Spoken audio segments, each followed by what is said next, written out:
Pengertian fertilisasi. Fertilisasi adalah proses pembuahan di mana terjadi peleburan inti sel gamet laki-laki atau sperma dengan inti sel gamet perempuan atau ovum, menghasilkan sel baru yang disebut zigot. Proses fertilisasi. 1. Sel sperma masuk ke dalam vagina. Sel sperma hasil ejakulasi yang masuk ke dalam vagina akan diseleksi oleh serviks. Sperma yang non-motil dan tidak bagus tidak akan berhasil menembus serviks. Sperma yang berhasil melalui serviks akan mengalami proses kapasitasi, di mana terjadi perubahan fisiologis pada sperma tersebut. Sel sperma akan bergerak lebih aktif karena ion kalsiumnya mengalami peningkatan.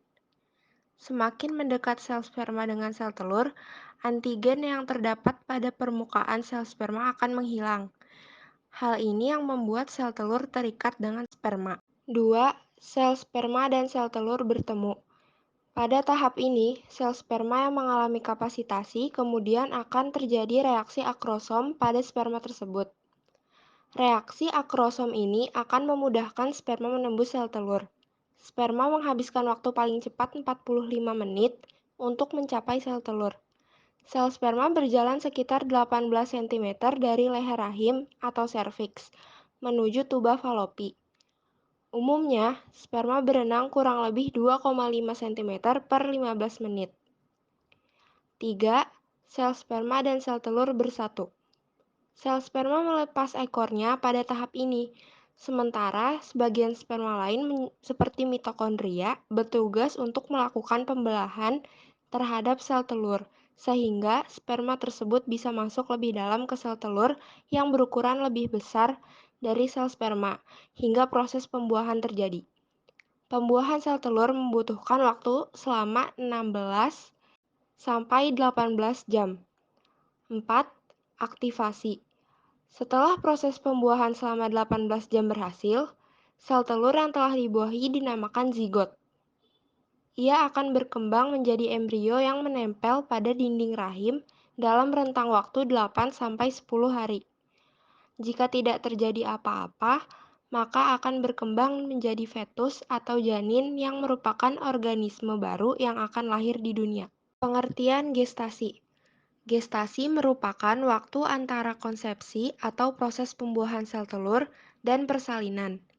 Periodenya menandakan berapa lama seorang wanita hamil. Lama kehamilan pada umumnya berkisar 266 hari atau 38 minggu dan 42 minggu. Dengan kata lain, lama kehamilan tersebut dihitung dari waktu fertilisasi hingga kelahiran. Untuk bayi yang dilahirkan sebelum memasuki periode gestasi 37 minggu, dianggap sebagai prematur. Sedangkan bayi yang dilahirkan setelah periode gestasi 42 minggu disebut postmatur. 2 minggu setelah proses fertilisasi, zigot membelah secara mitosis dengan cepat dari 2 sel, 4 sel, 8 sel, 16 sel, kemudian 32 sel. Sel-sel tersebut terus tumbuh dan menghasilkan enzim proteolitik yang akan membentuk plasenta atau ari-ari.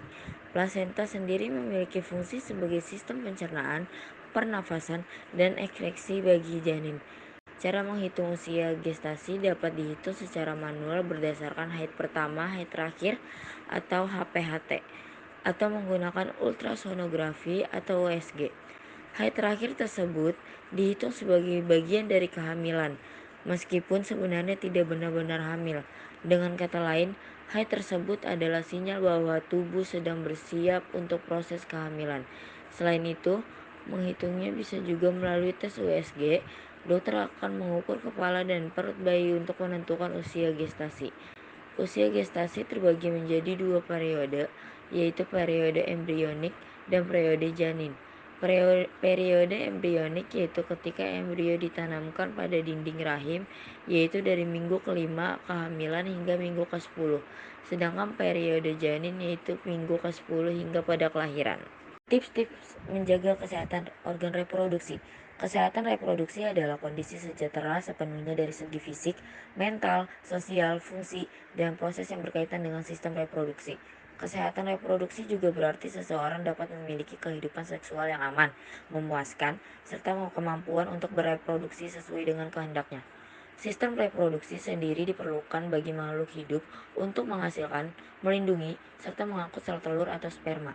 Pria dan wanita memiliki sistem reproduksi yang berbeda, baik dari segi bentuk, fungsi, maupun struktur yang mendukungnya. 1. Merawat kebersihan organ intim dengan baik. 2. Makan makanan yang sehat. 3. Rajin cek kesehatan reproduksi ke dokter. 4. Menerapkan gaya hidup sehat. 5. Hindari seks berisiko. 6. Istirahat yang cukup dan kelola stres. 7. Olahraga secara rutin.